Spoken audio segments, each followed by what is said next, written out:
तो मैं तो गवर्नमेंट को कहूँगा कि अल्लाह का नाम लें, कुछ मुल्क की इंडस्ट्री की तरफ रहम करें, कुछ जॉब्स क्रिएशन करें, क्योंकि जिस अंदाज से हम चल रहे हैं ये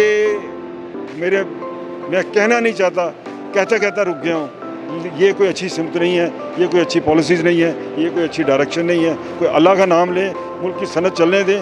30 लाख लोग जो हर साल जो नए जॉब मार्केट में आते हैं उनको रोज़गार दें। नहीं रोज़गार देंगे तो वो बजाय पॉजिटिव के एक नेगेटिव अमल हो जाएगा। दुनिया के किसी मुल्क में भी जाएँ उनको आपको एक डायरेक्शन नज़र आती है, पर हमारे मुल्क में एक कन्फ्यूजन नज़र आती है। ऑटोमेशन में या कोई भी जो सहूलत है टेक्सटाइल इंडस्ट्री में फॉर डाइंग है, टेक्सटाइल है, गारमेंट्स है, उसके लिए जो कोई एक्सेसरी चाहिए, मशीनरी चाहिए, वो वक्त भी बचाते हैं सनतकार का कि उसको बैरून मुल्क जाके सर्च ना करना पड़े। एक्सपोर्ट हमारी बढ़ने के बजाय पिछले साल $32.5 बिलियन की थी, इस साल जो क्लोज़ हुआ है वो $30 बिलियन यानी कि $2.5 बिलियन हमने कम किया है। पता नहीं इस्लामाबाद में क्या खिचड़ी पक रही है, किस किस्म की वो पॉलिसीज़ दे रहे हैं, क्या मुल्क की इंडस्ट्री के साथ करना चाह रहे हैं, समझ से बाहर है। बाकी ये गवर्नमेंट जब तक सही चलेगी नहीं, सही तरीके से कोई व्यापारियों को बुलाए, उनसे गाइडेंस ले। मियां अंजम निसार साहब हैं, SM तनीर साहब हैं, 2 हमारे मेन हैं जो FPCI के लोग हैं, और बाकियों को बुलाने की ज़रूरत ही नहीं है। इन्हीं को बुला से, इन्हीं से गाइडेंस ले। मैं समझता हूँ कि यही लोग जो अपना अभी एक्सपोर्ट है 40 से 50 बिलियन तक पहुँचा देंगे, इनके एडवाइस पे अमल करेंगे तो। बिजली की प्राइस आपकी ज़्यादा है, फाइनेंशियल कॉस्ट आपकी ज़्यादा है, और एक्सपोर्टर पर आपने अपने लेवी के चक्कर में एक्सपोर्टर की जो ट्रांसपोर्टेशन कॉस्ट भी है वो भी 2 लाख रुपए कम से कम जो गुड्स बाहर से आती हैं और वापस जाती हैं उसमें एडिशन की है।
जी नाज़रीन, मौजूद हूँ एक्सपो सेंटर में जहाँ एशिया टेक्सटाइल 2026 का दूसरा रोज़ है। इफ्तिताह कर दिया पेटेंट चीफ मियां अंजुम निसार साहब ने और दसाक चैम्बर ऑफ कॉमर्स के नाइब प्रेसिडेंट भी रहे हैं। मियां साहब क्या कहना चाहेंगे, आज आप तशरीफ़ लाए हैं?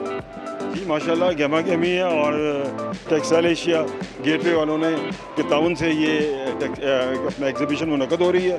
ये 32वीं एग्जीबिशन है। कमोबेश 500 स्टॉल्स हैं, 10 ममालिक से लोग यहाँ आए हैं। पाकिस्तान की एक्सपोर्ट का एक मेजर सेक्टर है और वैल्यू चेन के तमाम जो raw material supplier, chemical supplier, machinery supplier और पूरी चेन मौजूद है। ये अच्छे मौके होते हैं कि आपको नॉलेज गेन करने का मौका मिलता है और आपकी इंडस्ट्री ग्रो करती है। यही एग्जीबिशन अगर बाहर जा होता, मुल्क से बाहर कहीं होता, तो हार्डली एक कंपनी से शायद एक बंदा जाता। तो यहाँ तो अब अपनी क्योंकि मुल्क के अंदर हो रही है, तो यहाँ हम अपने टेक्निकल लोगों को भी ला सकते हैं, एडमिनिस्ट्रेशन को भी ला सकते हैं और जिन लोगों ने फर्दर अपने कस्टमर से मिलना है और आगे अपने मामलात बढ़ाने हैं, प्रोडक्शन एनहांस करनी है, ये बड़ा अच्छा मौका है टू लर्न और एक फ्यूचर डायरेक्शन को अपना एक सिमत बनाने के लिए। और मैं शुक्रिया अदा करता हूँ ज़ाहिर साहब का भी और अपने भाई जनाब शफीक साहब का भी। ये हमेशा याद रखते हैं, बुलाते हैं और हमारे मेहरबान भी हैं। सो देखें, मुल्क में पोटेंशियल तो बहुत है, लेकिन बुनियादी तौर पे जो मुल्क के जो मसाइल हैं वो जू का तू हैं। एक्सपोर्ट हमारी बढ़ने के बजाय पिछले साल $32.5 बिलियन की थी, इस साल जो क्लोज़ हुआ है वो $30 बिलियन यानी कि $2.5 बिलियन हमने कम किया है। पता नहीं इस्लामाबाद में क्या खिचड़ी पक रही है, किस किस्म की वो पॉलिसीज़ दे रहे हैं, क्या मुल्क की इंडस्ट्री के साथ करना चाह रहे हैं, समझ से बाहर है। बिजली की प्राइस आपकी ज़्यादा है, फाइनेंशियल कॉस्ट आपकी ज़्यादा है और एक्सपोर्टर पर आपने अपने लेवी के चक्कर में एक्सपोर्टर्स की जो ट्रांसपोर्टेशन कॉस्ट भी है वो भी 2 लाख रुपए कम से कम जो गुड्स बाहर से आती हैं और वापस जाती हैं उसमें एडिशन की है। तो देखें, ये आप हर जगह आप एक कॉस्ट को आप एडअप करते जा रहे हैं। टैक्सेशन आपकी ज़्यादा है, इसीलिए मुल्क से बहुत सारे लोग जो है सब बैरून अपना ममालिक में जो है ना उसका डायरेक्शन वो मूव उन्होंने किया है, अपना डायरेक्शन की हुई है, क्योंकि हमने यहाँ अपॉर्चुनिटीज़ को दबा दिया है। अब देखिए, दुनिया में नई चैलेंजेस आती हैं, अपॉर्चुनिटीज़ डेवलप होती हैं, बट अनफॉर्चुनेटली जब भी अपॉर्चुनिटी आती है हमारे हाथों से स्लिप करती है। तो मैं तो गवर्नमेंट को कहूँगा कि अल्लाह का नाम लें, कुछ मुल्क की इंडस्ट्री की तरफ रहम करें, कुछ जॉब्स क्रिएशन करें, क्योंकि जिस अंदाज से हम चल रहे हैं ये मैं कहना नहीं चाहता, कहता रुक गया हूँ। ये कोई अच्छी सिमत नहीं है, ये कोई अच्छी पॉलिसीज़ नहीं है, ये कोई अच्छी डायरेक्शन नहीं है। कोई अल्लाह का नाम लें, मुल्क की सनत चलने दें। 30 लाख लोग जो हर साल जो नए जॉब मार्केट में आते हैं उनको रोज़गार दें। नहीं रोज़गार देंगे तो वो बजाय पॉजिटिव के एक नेगेटिव अमल हो जाएगा। तो मेरी गवर्नमेंट से भी दरख्वास्त है कि अल्लाह का नाम लें और बहुत सारे ममालिक ने बहुत तरक्की की है, उनकी एक्सपोर्ट बेहतर हुई है।